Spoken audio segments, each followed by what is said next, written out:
starting in the 2022 tax year, the first-time homebuyers credit has been expanded.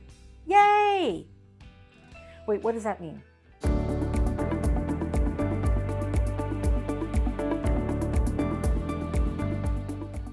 Hi, I'm Sunny Weiderman from Personal Tax Advisors, here with another tax tip. This one is about the first-time homebuyers credit. Now, the first-time homebuyers credit has existed for many, many years, and what it does is when you buy your first home, you can take a credit on your income tax return that'll reduce your federal tax. It's great. Now, do you qualify?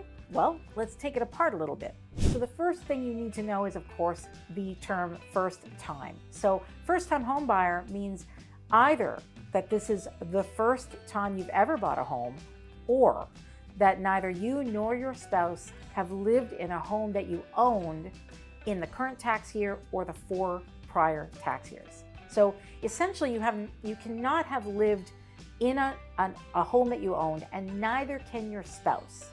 Neither of you can have lived in a home that either of you owned in the prior 5 years. So it doesn't necessarily have to be the first time you bought a home. It's like you get a do-over if you have not lived in a home that you owned, or didn't own a home rather, for 5 years. You get to sort of start over, like a born-again new homeowner. So if this is your very first home, or if you just haven't lived in a home that you owned and neither has your spouse for 5 years, it's time to be a first-time home buyer. Second thing you need to qualify for this credit is that it has to be a home. 2 issues about that. 1, what kind of home, and 2, what makes it a home. So first thing, what kind of home is? It can be a house, it can be a townhouse, it can be a row house, it can be a condo, it can be a mobile home. Kind of any kind of house, home, condo, they're all homes. However, you need to make sure that between the time you buy it and the time you move in, no more than 1 year passes. So when you purchase it, you have to move into it and make it into your principal residence within 1 year.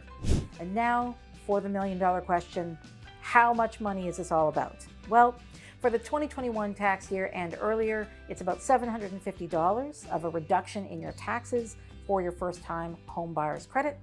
But for 2022, that amount has increased. And so now the tax savings is $1,500 for your first-time home buyers. So when you see the term $10,000 credit, what they really mean is that the credit saves you the federal tax on $10,000. The federal tax on $10,000 is $1,500. So you don't get $10,000 back on your tax return, but starting in 2022 tax year and going forward, you will get back $1,500 on your tax return. So I hope that's helped you out. If it has, please give me a like, subscribe to my channel, and hit the notification bell so you don't miss a thing. I'd hate for you to miss one of my tax saving tips, and I'll see you in the next one.